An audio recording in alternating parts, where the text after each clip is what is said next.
दोस्तों, बिहार में चुनाव नतीजे आने के बाद लगातार ईवीएम के ऊपर सवाल खड़े हो रहे हैं। बहुत सारी राजनीतिक पार्टियां भी ये कह रही हैं कि जिस तरह से एग्जिट पोल के आंकड़े आए वो पूरे के पूरे ईवीएम से जब काउंटिंग की गई तो अलग हो गए, और इसी को लेकर के ईवीएम पर लोगों का शक बढ़ता जा रहा है। लेकिन बिहार चुनाव के नतीजे आने के बाद तो उससे भी ज्यादा, और इसी बीच इससे पहले भी 2-3 वीडियो वायरल हुए, लेकिन एक और वीडियो सामने आया है और वो वीडियो हम आपको दिखाने जा रहे हैं। इस वीडियो में देखिएगा आप कि किस तरह से ईवीएम के अंदर वोट डलवाए जा रहे हैं और किस पार्टी का नाम लिया जा रहा है। आप गौर से देखना, आगे हम आपको वीडियो दिखाएंगे। 3 बड़ी खबरें इसमें हम आपको बताने जा रहे हैं। दूसरी जो बड़ी खबर है वो मोदी सरकार के खिलाफ एक और बड़ा आंदोलन शुरू होने जा रहा है। तीसरी बड़ी खबर, महाराष्ट्र बीजेपी में बड़े फूट पड़ी है जिसके चलते बीजेपी को बड़ा झटका लगा है। 3 बड़ी खबरें आपके सामने रखेंगे, लेकिन उससे पहले दोस्तों, अगर आपको भी लगता है कि हमारे देश में ईवीएम से चुनाव ना करा करके election commission of India ballot paper से चुनाव कराना चाहिए उसको, तो आप इस वीडियो को लाइक करें, चैनल को सब्सक्राइब जरूर कर लीजिए। पहले आप इस वीडियो को जरा गौर से देखिए, उसके बाद आगे हम चर्चा करते हैं।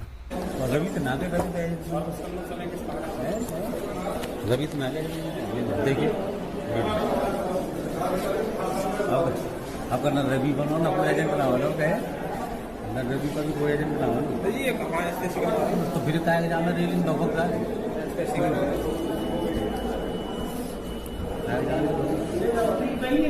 ना उधर राजनी को बनाया ना उधर राजनी को बनाया। कहीं भी घर ले जाओ, घर ले जाओ, घर चल दो। हम कहाँ डांटे हमका को डटे डाल डाल हमका को डटे डाल डाल ना अपने साथ मुसलमान वोटे ना डल जाए। इन लोगों तो बाहर छोड़ा बीजेपी राज बुला है तो तेरी कंप्लेंट पहुंच गई।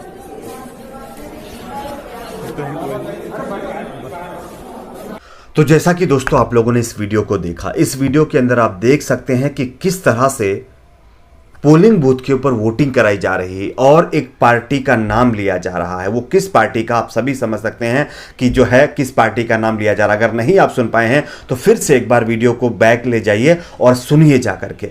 अब आप समझ सकते हैं कि ईवीएम के अंदर किस तरह से झोल कराया जाता है, और इन्हीं सब वीडियोस के आने के बाद लोगों के मन के अंदर यह शंका बैठ गई है कि ईवीएम में किसी भी तरह से कुछ भी पॉसिबल है। और चुनाव अधिकारी जब खुद इस तरह के मामलों में मतलब जो है सामने आएंगे तो आप समझ सकते हैं कि ईवीएम की विश्वसनीयता और साथ ही साथ लोगों का भरोसा उसके ऊपर कितना रह जाएगा, और इलेक्शन कमीशन के ऊपर भी कितना भरोसा रह जाएगा, आप खुद ही समझ सकते हैं। 25 ऐसी सीटें बिहार की थी जहां पर इसी तरह से कोई 12 वोट, कोई 100 वोट, कोई 200, 500, 1000, 2000 इस तरह के मार्जिन से आरजेडी या महागठबंधन के कैंडिडेट चुनाव हारे हैं। और इसी के बाद जहां एक तरफ 21 विधायक जो है अब कोर्ट में जाने की तैयारी कर रहे हैं, वहीं दूसरी तरफ इस वीडियो के सामने आने के बाद एक बार फिर से हंगामा शुरू हो गया है। आप किस पर क्या राय है, नीचे कमेंट बॉक्स में अपनी राय को जरूर शेयर करें। बात कर लेते हैं दूसरी बड़ी खबर की। दूसरी बड़ी खबर यह है दोस्तों, मोदी सरकार के खिलाफ एक और बड़ा आंदोलन शुरू होने जा रहा है।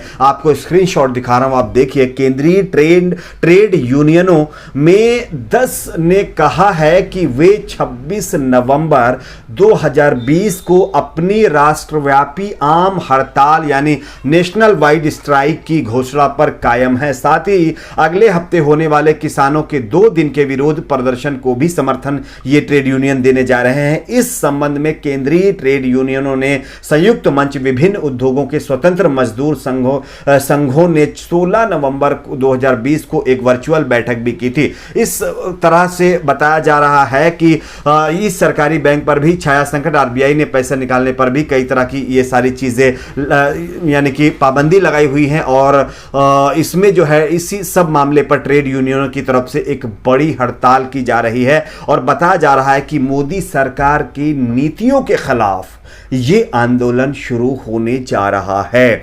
अब आप ही समझ लीजिए, अगर इस तरह के आंदोलन हो गए तो सरकार को कहीं ना कहीं इस चीज़ की चिंता होनी चाहिए कि देश में लोगों के अंदर उनके खिलाफ कितना आक्रोश है। बात कर लेते हैं एक और बड़ी खबर की। ये बड़ी खबर जो है वो है महाराष्ट्र। आप सभी जानते होंगे कि महाराष्ट्र के अंदर बीजेपी ये दावा कर रही थी, या बीजेपी के राष्ट्रीय अध्यक्ष जेपी नड्डा जी ही दावा कर रहे थे कि बहुत जल्द महाराष्ट्र में बीजेपी की सरकार बनने वाली है। आप सभी को पता होगा कुछ दिन पहले एकनाथ खड़से जो है उन्होंने बीजेपी से इस्तीफा दे दिया, बीजेपी को छोड़ करके एनसीपी का दामन थाम लिया। लेकिन अब जानकारी मिल रही है कि बीजेपी के एक और पूर्व केंद्रीय मंत्री और भाजपा के वरिष्ठ नेता जय सिंह राव गायकवाड़ पाटिल ने भी मंगलवार को पार्टी से इस्तीफा दे दिया है। यानी कि बीजेपी को यह महाराष्ट्र में दूसरा बड़ा झटका लगा है। आपको मैं दिखा रहा हूं, आप देख भी सकते हैं। बीजेपी नेता ने पार्टी से शीर्ष नेतृत्व से नाखुशी जताई है और उन्होंने आरोप लगाया है कि पार्टी के अंदर लगातार उनकी उपेक्षा की जा रही थी। उन्होंने सुबह महाराष्ट्र भाजपा अध्यक्ष चंद्रकांत पाटिल को अपना त्याग पत्र भेजा। गायकवाड़ पाटिल औरंगाबाद में रहते हैं। उन्होंने कहा कि मैं पार्टी के लिए काम करने को तैयार हूं, लेकिन पार्टी मुझे मौका नहीं दे रही है, इसलिए मैंने ये कदम उठाया है। जयसिंह राव गायकवाड़ ने इस्तीफे के बाद कहा है कि मैं 10 वर्षों से लगातार पार्टी नेतृत्व की उपेक्षा से खुश नहीं था, इसलिए मैंने पार्टी से अब इस्तीफा दिया है। मैं पार्टी के लिए काम करने के लिए तैयार था, लेकिन पार्टी के कुछ लोग ऐसे हैं जो नहीं चाहते थे कि मैं पार्टी में काम करूं, और इन सारी चीजों को देखते हुए मुझे ऐसा लगा कि अब पार्टी को छोड़ देना चाहिए। और इसी को लेकर के जो है बीजेपी के इस दिग्गज नेता और पूर्व केंद्रीय मंत्री ने भाजपा से अपना नाता तोड़ लिया है, यानी कि भाजपा से इस्तीफा दे दिया है।